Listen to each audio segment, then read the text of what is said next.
球大战线深入世界最前线，全球各地观众朋友，大家好，我是叶思敏。今天节目一开始，我们先欢迎来宾，清华大学讲座教授张延廷将军。思敏好，大家好。前国安会副秘书长杨永明老师。思敏好，各位朋友好。陆军退役少将厉正杰将军。思敏好，各位观众大家好。好，观众朋友，今天赶快来关心到中东的情势。现在伊朗的5座地下飞弹城正式的上线，今天会来看到它，包括它的这个飞弹，尼什跟加德尔都直指了以色列。那么我们也要关心到的是2月6号的这一场核谈判，美以之间的核谈判还能谈得下去吗？哈米尼现在赌了，说川普啊，他打不起的就是长期的战争。那么如果哈米尼下注，川普无法挡的是长期战争的话，它能够撑住美以联手的打击吗？今天就这些议题，我们会一起来做关心。好，3个火线话题，今天请来宾帮我们做解答。来看到的是伊朗的5座地下飞弹城上线，刚刚讲的这2款长程的飞弹射程直指以色列，美军即使他祭出他的空袭、他的特战，能否彻底摧毁掉伊朗的这个弹道飞弹库存呢？它的反击能力跟生存率到底有多高？第二件事情来看到了，现在呢，哈米尼也正式的说了，弹道飞弹计划就是我们的红线，是没有办法妥协的。那这一场2月6号的核谈判还能谈出一个结果吗？最后来关心的是，哈米尼已经压住了川普不会打长期的抗战的，那么这个哈米尼可以靠他的这些飞弹的库存，再加上在中东各地的代理民兵网络来撑住来自于美国跟以色列的打击吗？今天就这些议题，我们会一起来做关心。好，在2月6号这一天，美国跟伊朗之间在阿曼正式的来谈有关于核协议这件事情了。但是呢，哈米尼有一件事情是说，我绝对不可能让步的。美国，你休想要让我让步，就是有关于弹道飞弹的计划。他说这个是伊朗的红线。那么弹道计划到底现在发展的多快速呢？根据了解，目前伊朗境内已经打造了5座的地下飞弹城，分别包括了在首都德黑兰的周边，那么还有其他的地区分布在东南西北等等各地，可以说这个全国性的火力网都已经排出来了。美国的情报机构是这样分析的，他认为现在伊朗拥有的是中东地区最庞大的弹道飞弹的库存，是特别要注意的，并且也指出了它的军火库啊，包含了射程可以达到2000公里的尼什跟加德尔等等的长程飞弹，是足以覆盖掉全以色列全境的，是要非常紧张的。那么伊朗现在打造的5座地下飞弹城，它的飞弹的打击力，再加上它的生存率跟它的反击力，能够对美军造成多大的打击？张将军怎么看？我认为这个要看战场存活率有多高，因为现在伊朗经过从去年2025年6月的5月重锤之后，伊朗一共有花了将近7个月的时间来整建它的相关的军事设施。这个7个月的时间，我认为相对有限。那现在就是伊朗在做的，为什么要变成这个弹道飞弹地下化了？就是为了战力防护、战力保存。那它能够达到什么样的效果？我认为这7个月还是不够的。是有局部的效果，但是并没有全面的效果，所以我认为是时间受限。但是如果能够给伊朗再给他1年，我认为这个弹道飞弹的地下武器库那就可以达到他真的战略的能力。那我认为现在只有战术的能力，还没有到达战略的层级。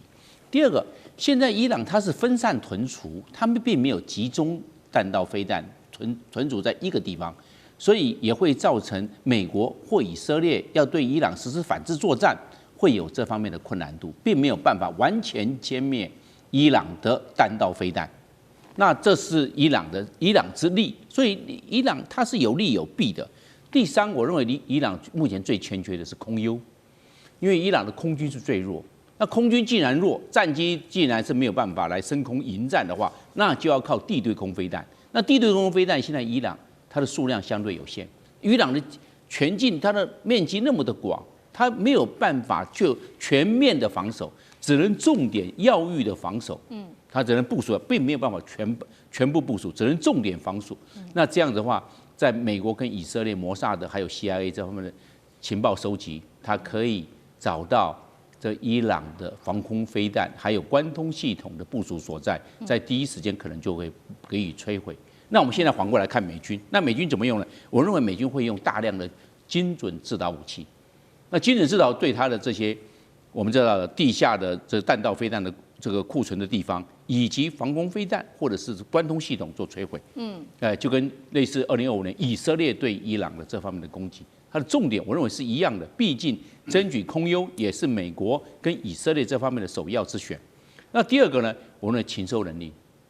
伊朗的部署在美国的人造卫星，还有它的这些高空无人侦察机这方面的搜寻之外，再加上以色列内建布置在伊朗境内的这些情报人员，它可以精准的标定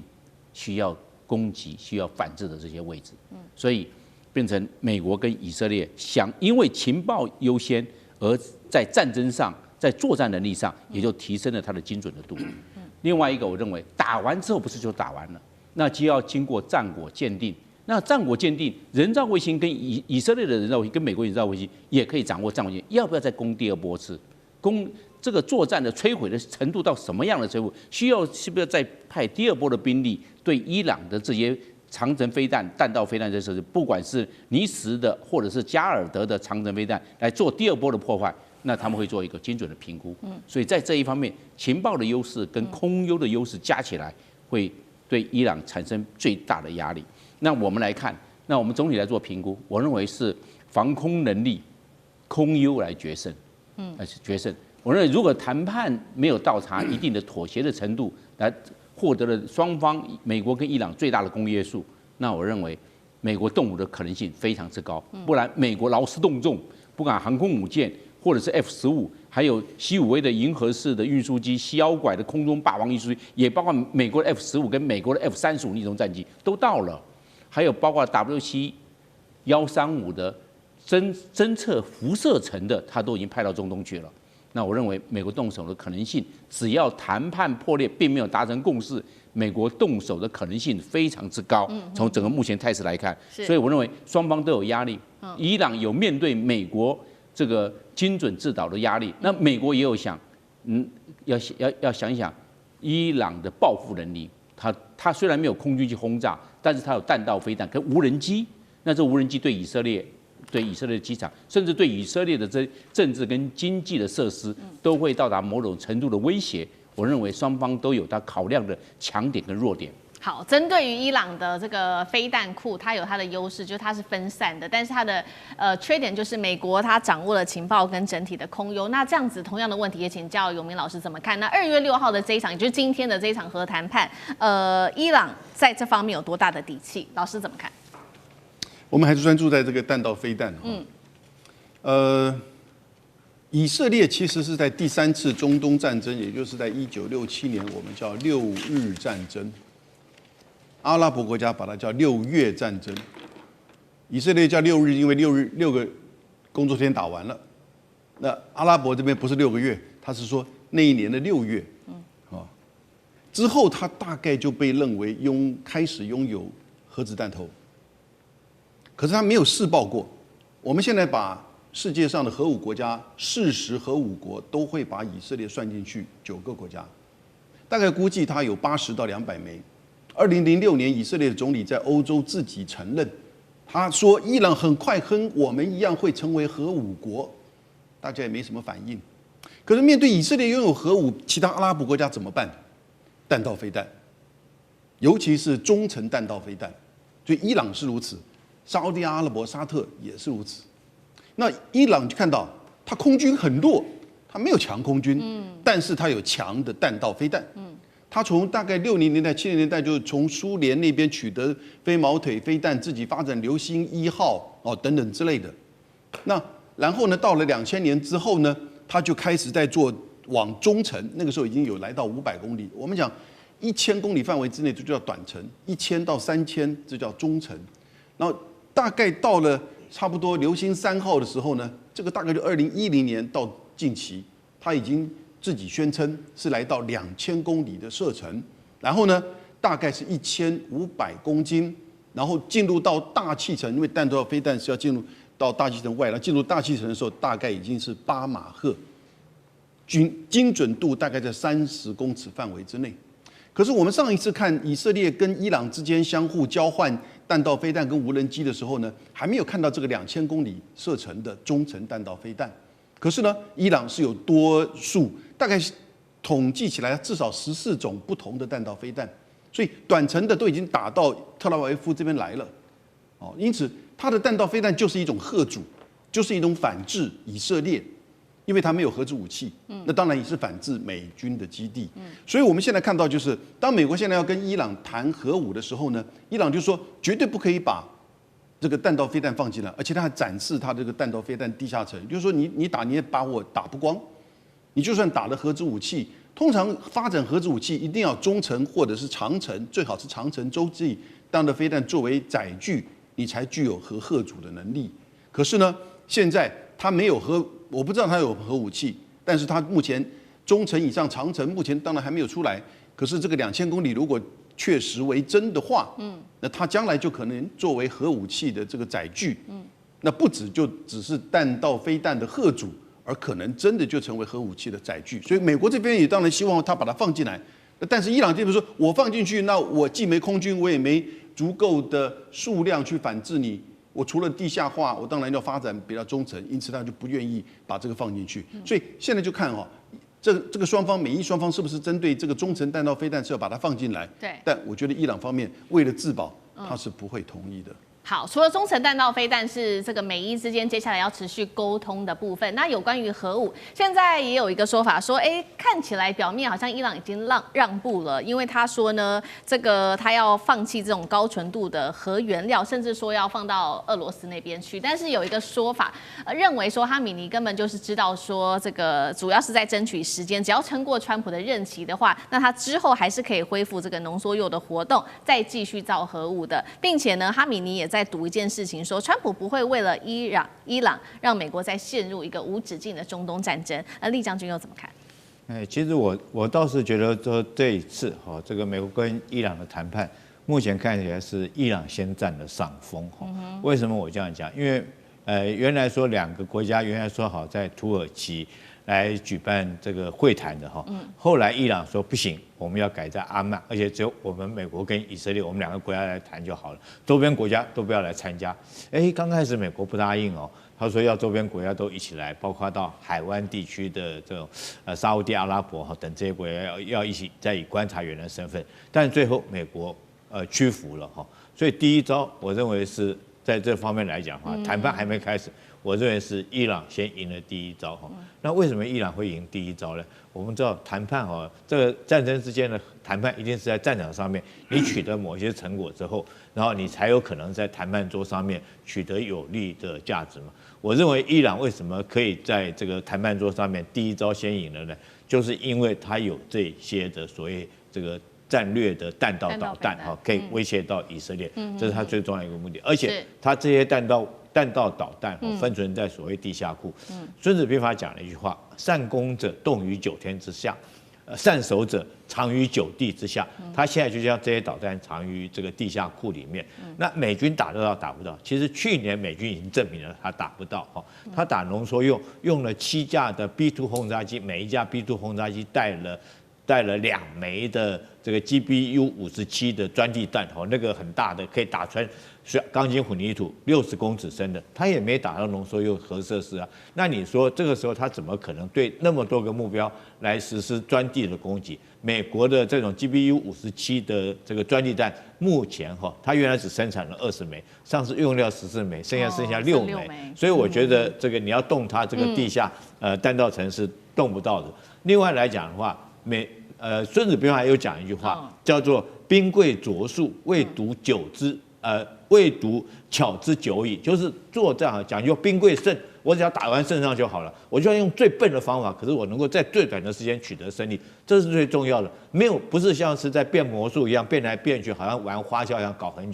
很久，你的后勤资源什么就一定付出很庞的代价。我们以美军来举例来讲，去年他打这个12天的这种以伊的战争，他进去1天就出来了就轰炸完以后他就出来，他没有在那边多停留1刻，就打个卡就快闪。那委内瑞拉他是不是也是1天快闪？对。但是他在那边耗很久的战争，我们看到就是阿富汗战争，到最后他花了好几百亿的美金丢在那边，跟打水漂一样，最后还是兵老尸疲哈，最后回来。所以我认为这一次啊，这个哈米尼他不是压住，他根本就是这个吃定你美国哈，不敢在这边打长期的战争，也没有这能力。攻击掉他所有的导弹库，你根本就打不掉。所以我认为在这一局哈，谈判还没开始，我认为伊朗先赢了第一步。好，谢谢厉将军。那我们休息一下，马上回来。地缘政治、内中之争、战略价值、强权崛起、小国生存，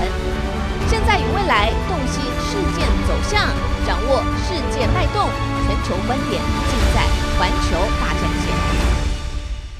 接下来我们要持续来关心在中非现在在南海这边的大规模的布局哦，现在看起来区域冲突一触即发。其实首先我们今天会来特别关注中国大陆它在它的西沙群岛这边的，包括羚羊礁大规模的填海，再加上军事扩建，另外也会来看到在武器方面的建设，在永兴岛上面放了红旗跟轰6K 也都全上线，中非的区域冲突一触即发。今天我们会一起来做关心。好，尤其我们今天看到的是解放军其实南部战区在2月4号跟2月5号在南海可以说是动作频频。首先，南部战区先公布了组织舰艇的编队在这个地区展开了实战化的训练之后，新华社报道呢，这个仁爱礁的部分也有这边做了一个执法的记录，是解放军的海警船。那么再来看到是中国大陆它在西沙群岛刚刚特别提到的羚羊礁这边做了大规模的建设，启动的是填海造陆，还有它的设施扩建，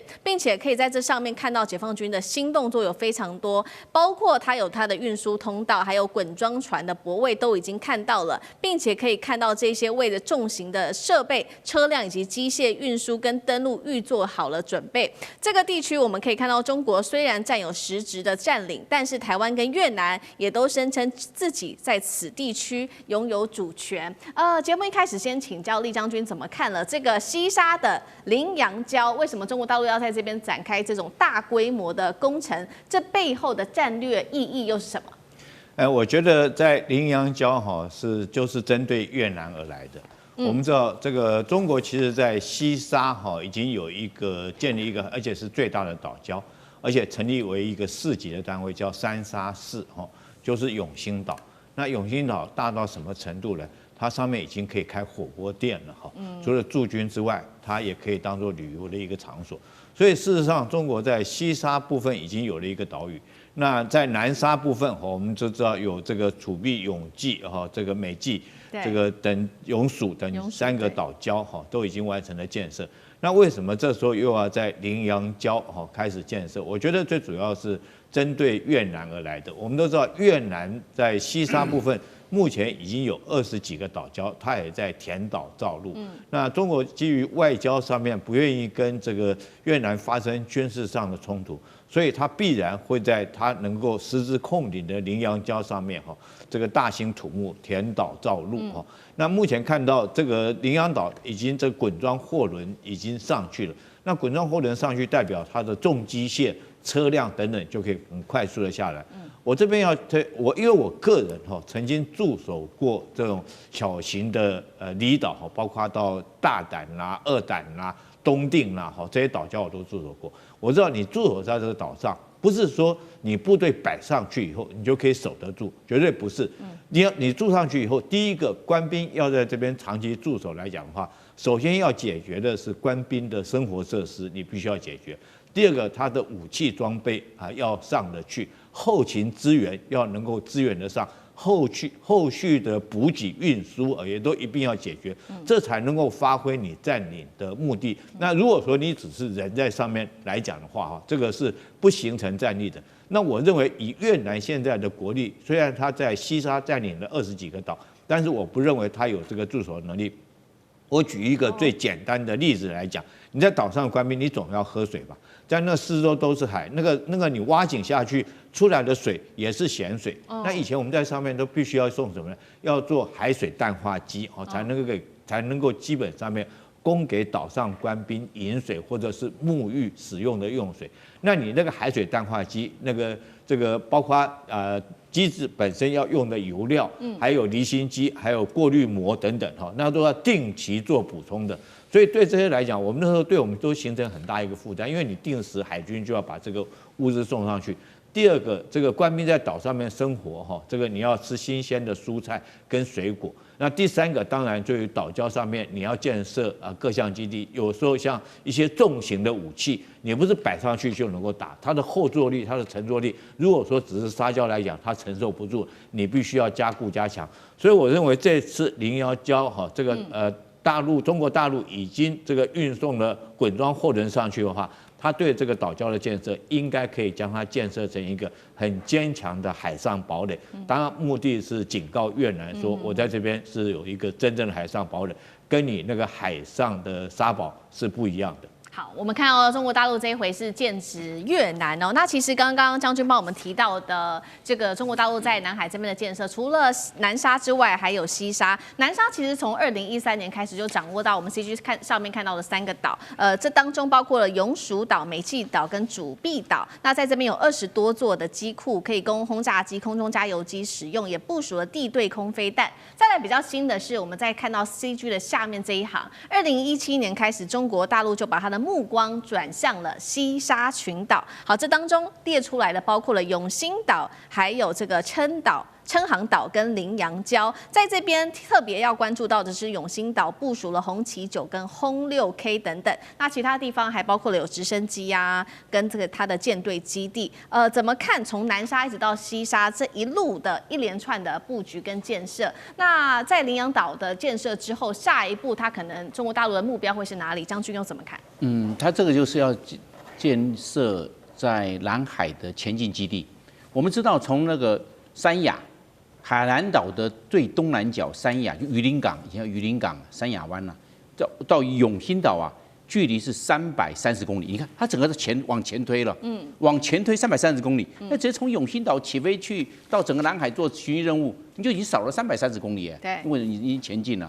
那永兴岛2.6平方公里，是我们太平岛的，我们讲5倍大。太平岛0.49嘛，后来建了码头之后变成0.52，它是2.6。那2.6是0.52的5倍，你就知道将近5倍到5倍多。你看它这个永兴岛大不大？大了嘛。然后再把这个羚羊礁又往前推了。羚羊礁够不够大？因为它那个南北距离是12公里，东西也是4公里，它是一个像橄榄形状。那橄榄形状，礁盘够大，你要填礁造岛，那你一定要有礁盘要够大。你礁盘不够大，水很深，你填的要更多。你要填更多才能够成型。它现在礁盘够大，所以我认为羚羊岛有具备这个条件。但是中国大陆为什么那么积极呢？它现在在这个，因为羚羊礁是在永乐群岛的最南端，你又更前进了，又比永兴岛更前进，那干嘛不做？然后我认为中国大陆是3步走。第一个，先把这些填礁造岛变成堡垒化。你刚才讲的永暑岛也好，主碧岛也好，美济岛也好，我通通变成堡垒化，上面都有机场，也都有雷达站，也都有一些防空设施，也有军港、深水港都有。我先变成个别堡垒化，个别堡垒化之后多了哈，就变成网状化。你变成一个网状了，因为大家都可以火力交叉，火力涵盖都可以彼此，就变成我们讲的网状化了。这种带状化变成星罗棋布之后呢？变成一个网状，那网状化再加上现在武器装备的发展，我们叫无人机。那无人机飞来飞去，这个岛飞来飞去，变成立体化。那整个连成一起，你看变成一个穹啊，天穹这种立体化了，把整个南海是不是造起来了？所以堡垒化也好，网状化也好，或者变成立体化也好，把这个星罗棋布的通通建起来了。所以中国大陆是一步步来，他先找有礁盘大的。当初为什么讲？就是我们刚才讲的永暑礁、主碧礁、美济礁，为什么都变成岛了？就是这个样子，礁盘他们露出到时候就是最大。虽然岛露出来的它是低潮高地，露出来不多，但是礁盘好大啊。就有点类似我们的东沙岛是一样的，礁盘都很大。那现在呢，所有岛屿有个共同的现象，就是易攻难守。你要攻那个岛屿，很容易就拿下来了。为什么？它没有腹地嘛，真的，但是你很难守，但是有彼此交叉火网就不一样了。因为什么？你要攻那个岛屿，我其他的火力过来，对，就变成，所以我们为什么一定要网状化跟立体化？因为它所有的岛屿全部都是易攻难守，守不住。第二个呢，所有的岛屿都没有腹地，腹地有限，没有腹地就没有作战纵深。那又没有办法，又难以自给自足，因为它经济条件有限，淡水有限，电力有限，都难以自给自足。所以为什么一定要做网状化作战？那现在我们讲了，我做一个小总结，就是因为中国大陆填礁造岛、抽沙填岛的技术进步了，那技术进步了，它就要往这方面来做发展。我认为这个西沙群岛搞定了，下次不要忘了，因为黄岩岛啊，菲律宾经常闹事啊，我认为。早晚，因为现在黄岩岛是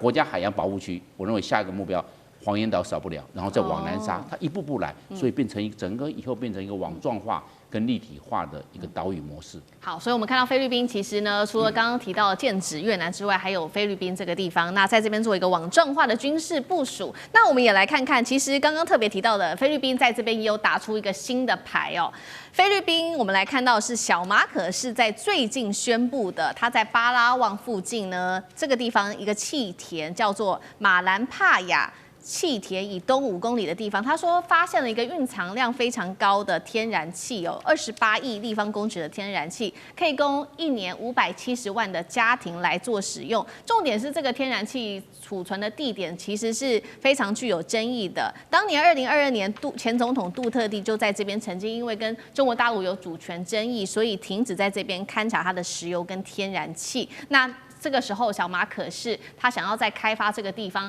中国这一次会让步吗？游明老师怎么看？这个事情是真是假，然后呢，范围多大，它可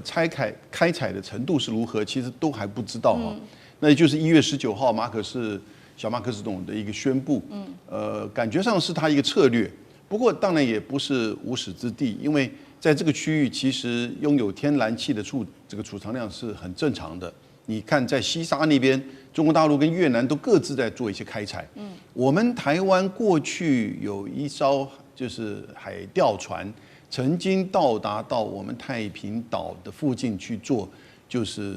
海底的这些地质层的探勘，也发现到有甲烷冰。那甲烷冰，因为甲烷就是天然气的主要成分，也就是天然气，所以但是它的储藏量的分布啊等等之类，都要很大型的研究才比较知道。而这个区域，当然你要知道大型的研究并不容易，因为它基本上地形，因为都是珊瑚礁。第二个政治上的这个争议啊，所以呢并没有做很大型的。可是，在西沙那边是有。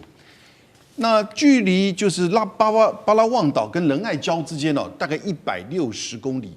，85海里。所以它巴拉望岛以东的气田在以东5公里之处，其实就已经很接近，就是仁爱礁的附近了。而如果真的有储藏的话，它底下一定也比较是一个大范围。那如果天然气或者是油田的话，它甚至可能是移动型、流动型的，就像是在东海的油气田一样。日本跟中国在这边都有相当的这个争议过。这到后来就是双方各自都没有办法去往前推。那中国现在这一步，在就是说中国这一方，他开始在往前动，引起日本的抗议。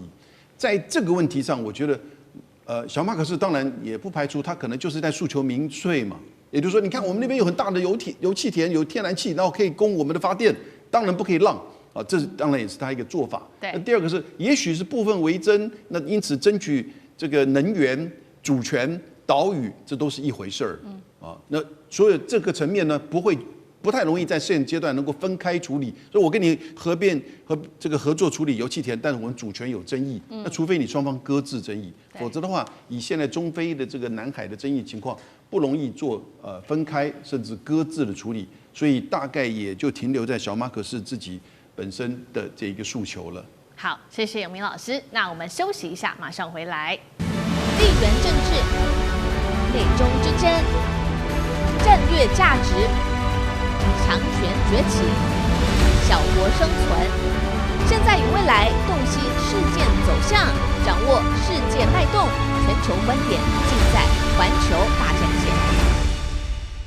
接下来我们特别关心到的是来自于《华尔街日报》的最新分析，他认为2026年的关键，中美经济正在加速的离婚。这当中我们也看到了一些的迹象，包括最新习近平在有关于粮食，中国大陆的粮食上面要实现战略自主，尤其呢豪砸了兆元来补助，这当中包括了关键项目，像是东北的大豆。那美国的豆农这时候怎么办呢？中国买美豆，现在买的这些量都只是过渡期吗？今天我们会一起来做关心。好，中美现在之间的关系被形容是冷战2.0，但是呢，我们看到，好不容易啊，这个川普跟习近平这一回是终于说上话了。他们这一次直接通话谈的话题其实非常的多，包括涉及到了贸易、军事，还有川普说他4月会访中，跟台湾议题等等。在这场对话结束之后，川普其实是非常开心的，他认为双方之间有非常好的一个谈判。他说这是一场出色而且长久深入的对话，因为呢，他特别提到了有关于大豆的问题，就是美国农民最关心的大豆议题。他说，北京啊，现在也在考虑了，会大幅提升向我们美国采购大豆的数量，从原本的1200万公吨，拉高到2000万公吨，也就是增加了800万吨的一个量，并且他还透露说，北京还有承诺我们其他事情哦，下一季的采购量还会持续的增加，扩大到2500万公吨。那这个消息一出，当然了，黄豆期货的报价终于是暴冲，创下2个月以来的新高了。美国的农民，大豆农民听到这个消息是不是最开心呢？因为他们已经惨淡了非常非常久的时间了，尤其在这个海外的销量惨淡哦，这个价格更是跌到了14年的新低。普渡大学更是说呢，就算现在有了这样子的一个利多消息，但是大多数的美国农民啊，还是认为说现在的经济的经营状况还是会比去年还要更惨，似乎是对川普是没有信心的。另一方面，也是他们也担心，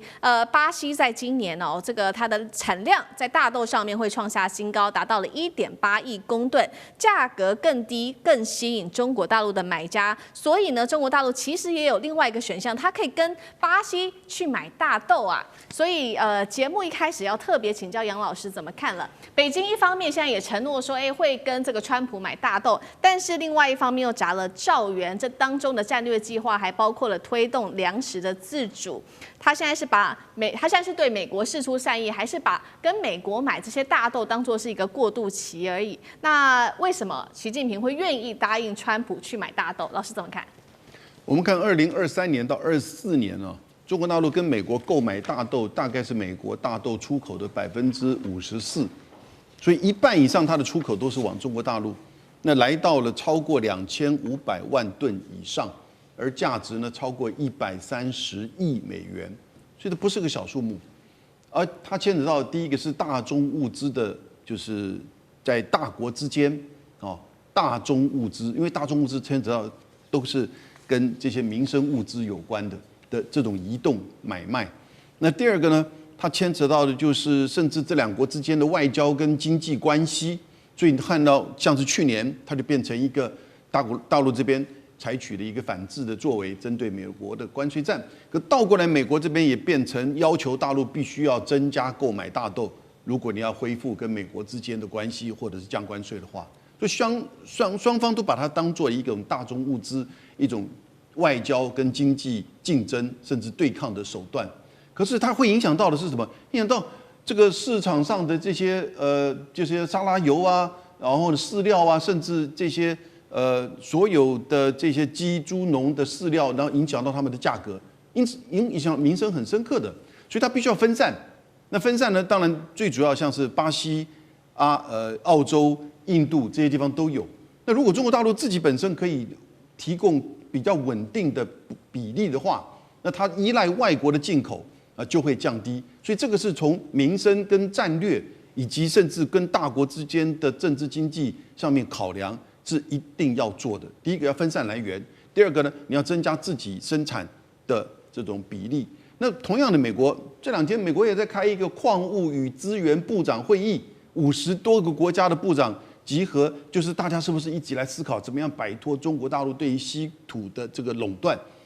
虽然不太可能达成什么有效的这个结论，但是呢，现在国家之间彼此都是如此，尤其是大国针对这种大宗物资特别像这个大豆，我们这次看到它成为一个中美竞争里面的一个筹码跟工具了。好，中美博弈持续的在进行，除了在稀土上面的竞争，还有大豆。那其实《华尔街日报》最新也示警，他认为现在中美之间的关系其实是非常的紧绷的。他认为两国正在加速走向离婚哦。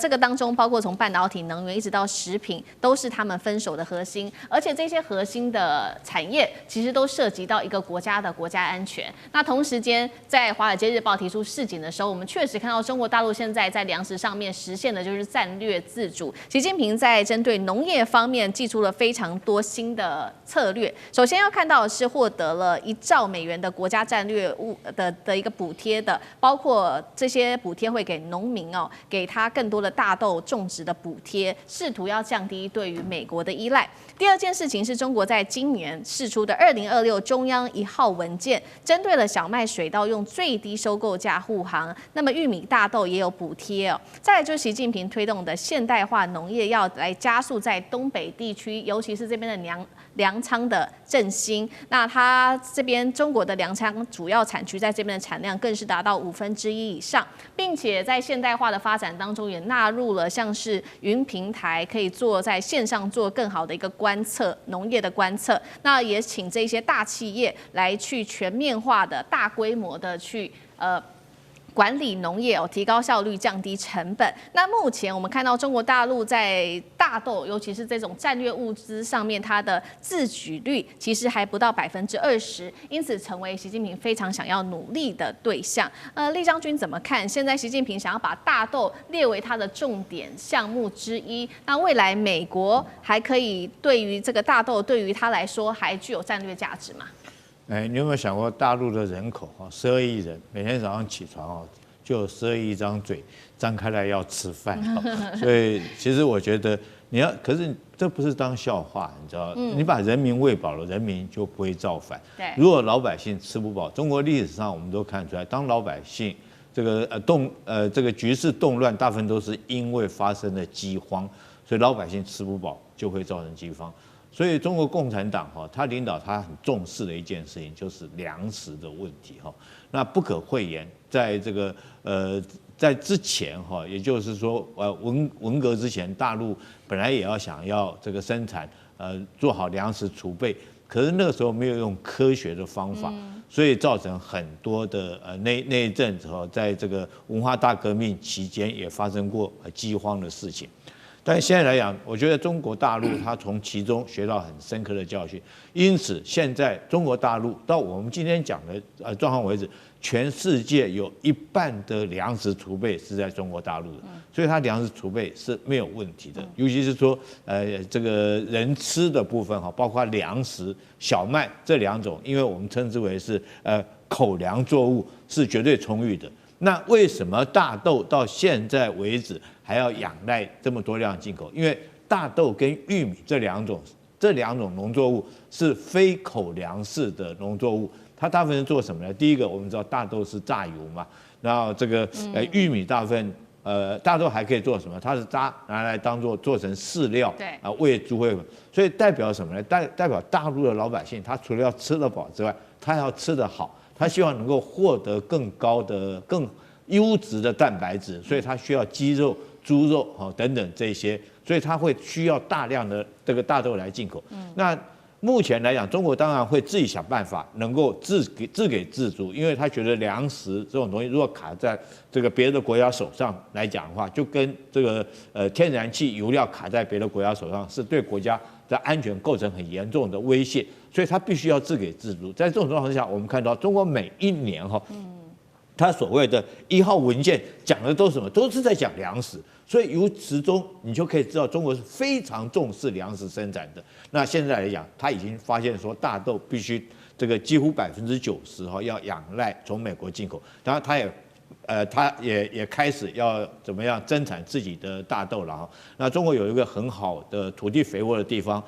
叫东三省，东北这个地方土地非常的肥沃，它的粮食产量占全国的1/5以上所以那当然你除了说有这个很好土地之外，你国家要有很好的政策能够配合。我们现在看到中国大陆对农业的政策，第一个它是补助这个补助这些农业，因为做农的事实上非常辛苦，你可能这个很辛苦的用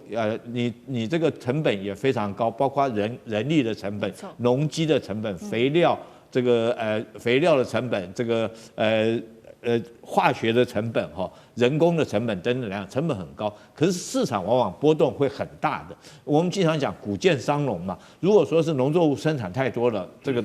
老百姓农民就赚不到钱。如果说生产不足的话，那老百姓又吃不够。所以说，我觉得中国大陆在这方面管控的非常好。他希望用着补贴的方式然后很合理、很有价格，鼓励农民愿意在大豆跟玉米方面来生产。当然，如果说是到有一天中国东北地区能够生产出他们自己中国大陆所需要的产量之后，它当然会减少对美国的依赖。是好，所以我们看到说，中国大陆现在已经把粮食自主列为是一种国安的问题，用科学方法、现代化的方法来做粮食上面的自给自足。那如果是这样子的话，对于全球粮食接下来会有什么样子的一个冲击？那包括《华尔街日报》提到，美中正在加速离婚，是否供应链也会加速脱钩？张将军又怎么看？我认为他们那个美国跟中国大陆之间的脱钩，它会有限性，因为按照经济学上的比较利益法则，大家都有相互的需要。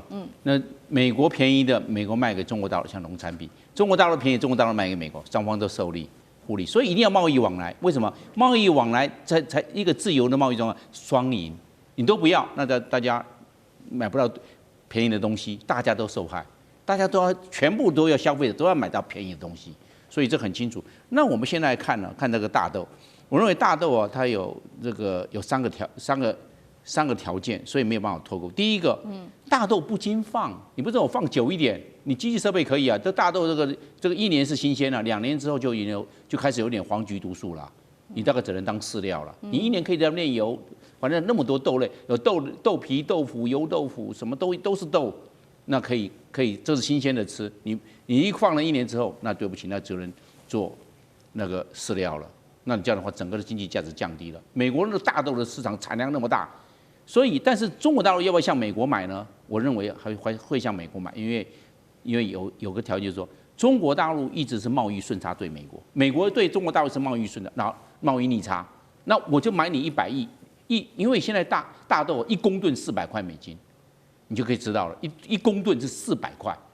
那下了2000。你要知道，我们2000万吨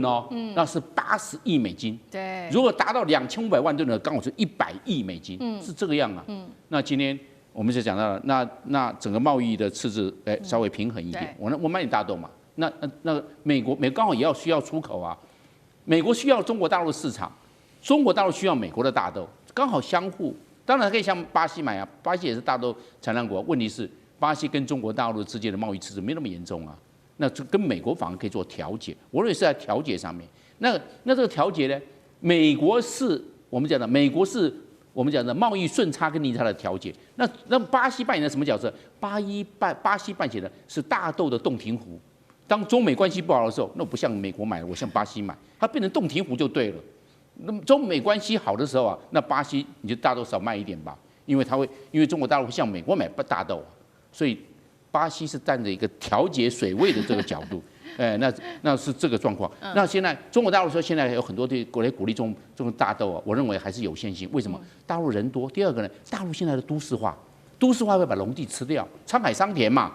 会把农地吃掉了，没有农地去吃这个都市的啦，只有都市吃掉农地，所以地会越来越少。当然科技会进步，但是问题是中国大陆现在吃肉的人越来越多了，猪鸭牛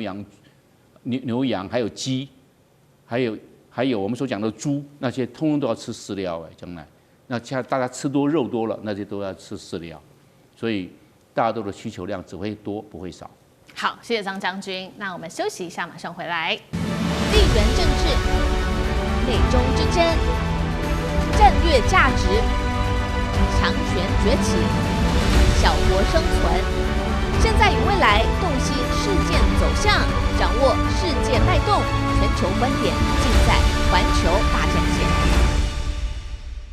好，接下来关心到，难道 AUKUS 可能会解体吗？因为澳洲它拒绝介入在台海的战争当中，那么不联手抗中就免谈。美国现在考虑不卖核潜舰给澳洲了，怎么回事？今天一起来做关系。好，我们看到的是，川普在去年好不容易才点头说，这个美英还有澳三方的安全伙伴关系，也就是 AUKUS 这边谈成了这个核潜舰的协议，也就是说，主要是符合美国优先的战略。它接下来会来协助澳洲在未来15年内可以取得3艘的维吉尼亚型的核动力攻击潜舰。但现在呢，根据了解，这样子的一个计划已经生变了，因为美国国会这边做了一个研究，他认为说，你现在澳洲啊，突然间又说你不愿意承诺在台海发生冲突的时候协助美国，所以呢，这个国会的研究就认为说，美国应该要这个时候好好的考虑一下，是否要拒绝出售维吉尼亚级的这个核潜舰给澳洲，那么改由美军自己来掌握，确保说这一项最顶尖的战力能够直接投入在台海的战争当中，并且呢，报告也同时建议说，如果说不卖核潜舰给澳洲也没关系，可以卖其他的东西。这边特别提到说，澳洲可以把经费拿去购买美国的长程反舰飞弹、无人机，还有 B-21长程轰炸机等等的武器。但是现在等于是美国自己反悔了，不愿意卖核潜舰给澳洲，这样子的一个 AUKUS 会不会被瓦解掉？澳洲会答应让美国把他自己的核潜舰放在澳洲的基地吗？厉将军又怎么看这件事？澳洲总算是清醒了哈，因为原来 AUKUS 这个最早的时候，澳洲自己要买潜舰，它是跟法国买的哈。结果没想到美国抢这笔单哈，这个抢完单之后，你知道那时候马克宏很生气哈，这个澳洲就跟法国解约了嘛。那美国说你不要跟法国买，我卖给你哈，8艘的 AUKUS 最新型的维吉尼亚级的潜舰，然后这个合约定的是说最早的时候因为要对抗中国哈。所以说，美军先这个派了3艘在这边协助澳洲一方面做人员的训练，也在这边驻守。那之后来讲，美国帮澳洲生产3到5艘，然后之后再由澳洲自己来生产剩下的3到5艘，总共加起来是8艘的维吉尼亚级潜舰，其中还包括到的英国也加入，所以 AUKUS 是英国、澳洲还有美国3国联盟。但是我们试问一下，你澳洲你做这些潜舰要干嘛？是美国叫你做完这潜舰，叫你美国叫你去跟中国大陆对抗啊？因为我们知道核潜舰它的尤其是维吉尼亚级是属于攻击型潜舰，那它的航程可以很远，当然就是到南海，目标就是叫澳洲到南海那边去制衡中国。那澳洲自己花钱去做了潜舰去帮美国打仗，你会不会觉得澳洲有一点当盘子的感觉哈？所以我觉得澳洲这次清醒了。我做的潜舰当然是以护卫我自己国家，这是第一个。他做这个潜舰，我如果说我自己花了钱去买潜舰，结果做完以后是去帮你美国打仗，那我当国家算不划算。第二个来讲，他会得罪中国哈，这个中国也都知道，所以中国去年做了几个动作。第一个，原来对澳洲原来这个不管是在贸易部分，农产品、龙虾、红酒什么就不跟他买了，铁矿石也不买了。那现在来讲，中国跟澳洲慢慢和好，当然贸易和好以后，这澳洲来讲就不能对中国采取这么军事上的对抗的行为。第二个，中国还做了一个动作，可能大家还记得哈，去年的时候，中国一艘055的大驱潜舰开到了澳洲门口去绕了一圈，而且这个绕完一圈之后还在那边做实弹演习，就是主要是针对你澳洲，如果要跟美国联盟来在南海地区来对抗我中国。中国代表说，我也有能力到你澳洲去，直接到你门口去开炮去了。所以澳洲算一算，算盘打一打，不划算，我自己花钱去帮美国打仗，所以这个时候他就不参加。那美国第二个因素是，美国自己做这个维吉尼亚级潜舰，它的造舰速度严重的落后哈。它如果说是要帮澳洲建这个3到5艘的话，它最少1年年产量要2艘的核潜舰。那目前来讲，它一年只能1.2艘哈，所以美军变成什么？就自吃还不够，对不对？自己吃都不够，你怎么去帮澳洲卖给澳洲呢？所以说，整个澳洲的奥克斯潜舰来讲的话，是进度是严重的落后。那美国想想看，既然你澳洲不愿意帮我打仗嘛，那我就不把潜舰卖给你了。第二个是我自己产能不够，我现在每年只能生产1.2艘，那我还有旧的潜舰我也要淘汰啊。在这种状况下，美国认为说，那我就不卖给你澳洲潜舰了哈，这个我生产的潜舰我自己刚好够用，就不卖给澳洲。那澳洲已经编了这个预算做什么呢？他叫他自己去买 B2，跟美国还是要做他生意了，卖给他 B21轰炸机或者是长程的这种战略导弹来换购买这些武器，还是叫澳洲要协助美国打仗，目的在这个地方不变的。但是澳洲他会买单吗？刚刚说了，那美国说，那你不要买这个核潜舰，买这个反舰飞弹、无人机跟 B21，澳洲会不会买单？能够取代核潜舰吗？还有就是 AUKUS 会不会解体？张将军又怎么看？我认为这个是它各有各具备的战略角色，所以无人机或者是这些反舰飞弹，它有扮演它的角色。但是我们今天要来想，从那个角度来看，澳洲的威胁来自于哪里？因为澳洲770万平方公里土地那么大，但它四周环海，它的威胁力来自于海上，你不可能来自于陆地嘛？就这澳洲它就是这个国家，一定从海上过来嘛。但是你如果把这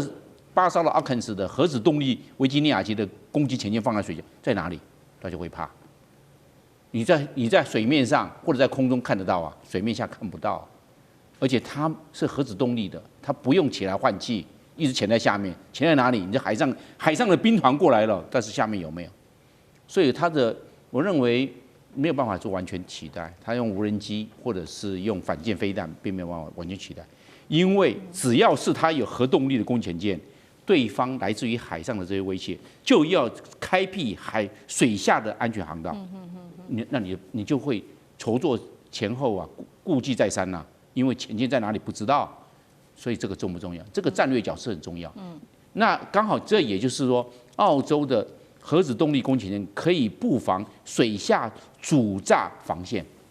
这我在这个地方负责，因为什么？我在这个地方做伏击区，在另一个地方重要的水道我也做伏击区，在另外水道做伏击区。你整个的这个对澳洲的这一威胁的状况之下，就要顾忌再三了。到底哪个地方是主